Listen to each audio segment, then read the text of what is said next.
Hi, I'm Tim Harris. I'm running for Beardstown's mayor in the April 6th election. I've got several topics I'll be talking about over the next few weeks. I'll try to keep them short and to the point. Most of them concern research and how valuable research is to any subject that comes before the city. Uh, One that comes to mind immediately is my one of my first experiences on the council when some property that was a former landfill of Beardstown's was brought up for sale.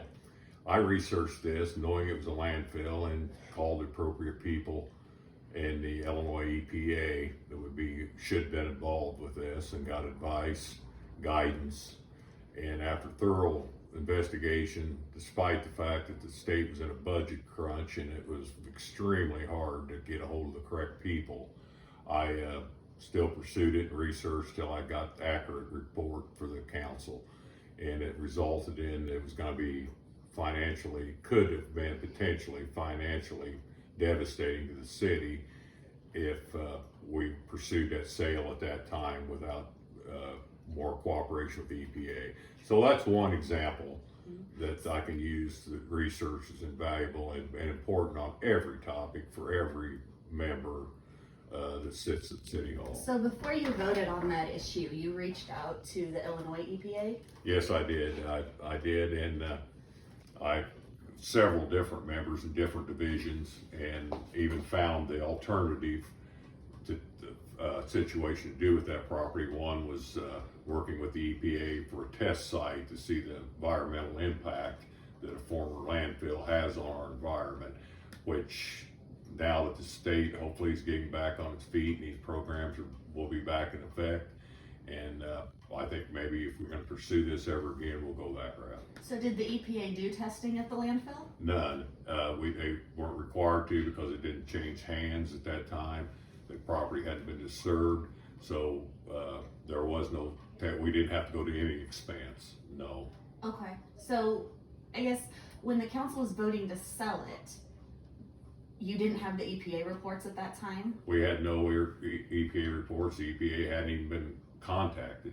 They weren't even aware of it. Although I did talk to one individual in the EPA, and he said it was being closely monitored, partially because it was advertised on the front page of our papers prior to the sale. So there again, it should have been researched before it was ever put for sale.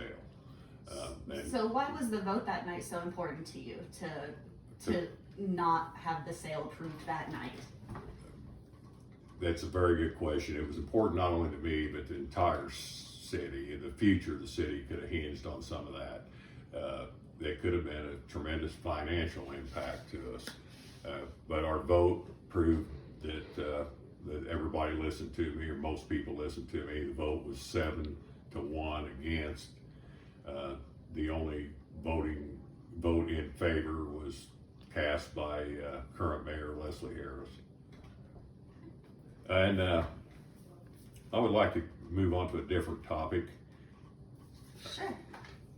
Are there any other issues that you found research comes in really handy for? You talked about having to chase down a lot of different contacts at the EPA.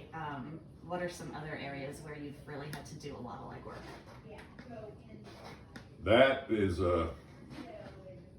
I'll try to keep this short as possible to keep your attention. And but on these abandoned buildings, I can understand immediately after I got started why these buildings had been abandoned and why nothing had been done about them. It took a lot of investigation. You have to follow a due process to go through. You just can't move in with a bulldozer and start shoving around random properties.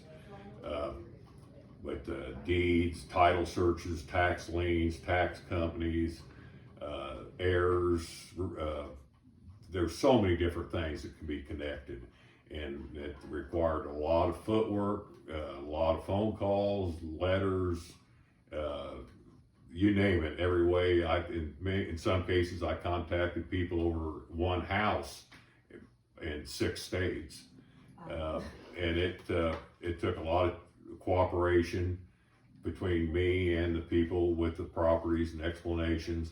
But if you stay diligent and work hard at each one on an individual basis, it can be accomplished through research and persistence. So definitely a situation where you could have had a lot of reasons to quit and a lot of hurdles to not go through, and you kept going. That's absolutely correct, and that was what I had found when I started on a lot of these, that it had been discarded because of the time and effort. Thanks, Tim. Thank you.